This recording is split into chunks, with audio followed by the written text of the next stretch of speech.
थप्पड़ कांड के मुख्य आरोपी निर्दलीय प्रत्याशी नरेश मीणा को लेकर बहुत बड़ी खबर आ रही है। नरेश मीणा इस वक्त आपको बता दें कि न्यायिक हिरासत में है। तो वहीं जिस तरह से नरेश मीणा लगातार ये कहते रहे थे कि मुद्दा ये था, थप्पड़ मैंने मारा, मैं कबूल करता हूं एसडीएम को, लेकिन एसडीएम ने फर्जी वोटिंग कराई थी और इसी को लेकर बहस हुई थी और उसी के बाद मैंने ताव में आकर थप्पड़ जड़ दिया था। इससे पहले नरेश मीणा ये बात कहते आए हैं, लेकिन अब इसकी पुष्टि गांव वालों ने कर दी है। जिन्होंने वोट डाला था वो खुद सामने आए हैं। दरअसल आशा वर्कर्स, उन्होंने न्यूज़ 18 के कैमरे के आगे बोला, ये साफ तौर पर खुलासा किया है कि एसडीएम ने उनसे कहा कि आप वोट डालिए, मुझसे जबरदस्ती वोट करवाया गया है।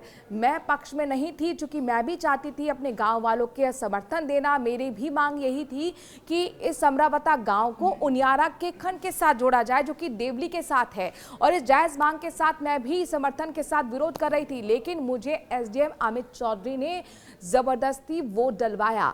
और यही दरअसल लगातार गांव वाले पहले कह रहे थे, लेकिन अब जिसने वोट डाला है वो खुद कैमरे के आगे ये बात कबूल कर रहा है। ऐसे में देखना होगा कि एसडीएम की तरफ से क्या कुछ कहा जाएगा, क्योंकि एसडीएम लगातार नरेश मीणा के इन गंभीर आरोपों पर मीडिया के सामने आकर अपनी सफाई दे चुके हैं। उन्होंने साफ तौर पर कहा है कि मैं इन आरोपों को नकारता हूं और जो ये प्रदर्शन चल रहा था उसको लेकर हमारी पहले भी गांव वालों से बातचीत हो चुकी थी।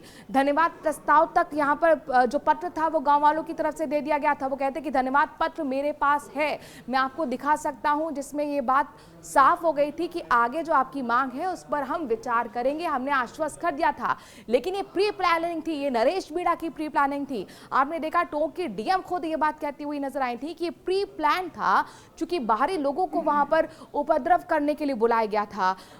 सौम्या झा का साफ तौर पर यह कहना था कि नरेश मीणा को तो उन्होंने 6 कॉल्स किए थे, उन्होंने स्क्रीनशॉट भी दिखाया था कि देखिए मैंने 6 कॉल्स किए हैं नरेश मीणा को, लेकिन नरेश मीणा की तरफ से कॉल रिस्पॉन्ड नहीं की गई, कॉल एक्सेप्ट नहीं की गई, कॉल नहीं उठाई गई। जबकि नरेश मीणा लगातार इस मांग के साथ अडिग थे, धरने पर बैठे हुए थे कि डीएम को बुलाइए, लिखित में आश्वासन चाहिए, हमें उनसे बात तभी होगी जब वो यहाँ पर धरना स्थल पर आएंगी, हमारी बात सुनेंगी और लिखित में आश्वासन देंगी। और उसी को लेकर एसडीएम के साथ कहासुनी हुई थी। सबके अपने पक्ष हैं, सबके अपने दावे हैं, लेकिन जिस तरह से आशा वर्कर जिन्होंने वोट डाला है वो ये बात अगर कह रही हैं कि हमसे फर्जी वोटिंग कराई गई, ऐसे में कई सवाल अब एसडीएम अमित चौधरी पर उठते हैं। देखना होगा अमित चौधरी की तरफ से क्या कहा जाएगा। लेकिन आपको ग्राउंड जीरो रिपोर्ट दिखाते हैं और सुनिए ये रिपोर्ट हमारे संवाददाता ने वहां से की है और आशा वर्कर से भी बात की जिन्होंने वोट डाला है। समरावता गांव में जो आगजनी, गोलीकांड और पूरी जो घटनाक्रम सामने आया थप्पड़ कांड के बाद, उसकी क्या वजह है, किस तरह के माहौल अभी बने हुए हैं, हम समरावता गांव में भी जाकर के लोगों से बात करने की कोशिश की, हकीकत जानने की कोशिश की, लेकिन इस पूरे थप्पड़ कांड की वजह जो है वो जो सामने आई है वो हम आपसे बयां करना चाहते हैं। चित्रा मीणा जो आशा सहयोगिनी है और जबरन वोट डलाया गया और उसके बाद नरेश मीणा अचानक वहां पहुंचे बूथ में और जो एसडीएम अमित चौधरी थे उनको थप्पड़ जड़ दिया था। वजह यही थी कि जबरन जो वोट डलवाया गया था बहिष्कार के बाद, उसके बाद वो तहस में आकर के एडीएम माफ़ कीजिए एसडीएम अमित चौधरी के थप्पड़ मारी थी। क्या कुछ घटनाक्रम था? चित्रा मीणा आशा सहयोगिनी हमारे साथ मौजूद है, क्या हुआ था उस समय? उस समय सर वो आए थे, हमको पूछा यहाँ के कर्मचारी कौन कौन हैं गांव की, तो सर हमने बोला हमें 2 ही थे, एक टीचर और एक मैं हूँ। तो मैंने क्या सर कब वोट डालो तुम? सर मेरे पास तो आईडी नहीं है, हम कहाँ से वोट डालेंगे बिना आईडी के, अभी लाएंगे सर आईडी। नहीं बोले तुम तो बिना आईडी का वोट डालो।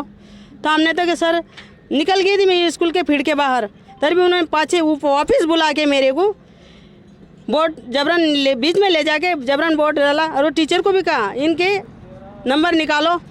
नहीं तो आप वोट क्यों नहीं डाल रहे थे? कारण हम ये था सर, हमको ना देवली उपखंड में जोड़ा गया है, 185 किलोमीटर पड़ता है, यहाँ पर 15 किलो पड़ता है उनियारा। मतलब जो ग्रामीणों की मांग थी, जो प्रदर्शन हो रहा था, आप भी उसमें शामिल थे और आपकी भी वही मांग थी। देखिए ग्रामीण होने के नाते वो जो ग्रामीणों की जो मांग थी, नरेश मीणा जिस मांग का समर्थन कर रहे थे, सरकारी कर्मचारी होने के बावजूद ये भी उस गांव के होने के नाते इनका ये कहना था कि हम देर शाम तक वोट डाल दें। क्या लग रहा था कि वोट थोड़ी देर बाद में शुरू हो जाएगा? क्या था? हो जाते सर थोड़ी देर बाद में, कलेक्टर कभी आ जाती तो कलेक्टर की मांग, भाई कलेक्टर यहाँ पर आए और हमारी जो लिखित में वो लिखित दे, हम वोट डालने चालू कर देंगे। जबरन वोटिंग डलाने के बाद नरेश मीणा आक्रोशित हुए और एसडीएम के थप्पड़ जड़ा और उस थप्पड़ जड़ने के बाद जो घटनाक्रम हुआ वो उस थप्पड़ की गूंज है वो पूरे प्रदेश में सुनाई दी। न्यूज़ 18 राजस्थान, दौलत पारिक, टोंक।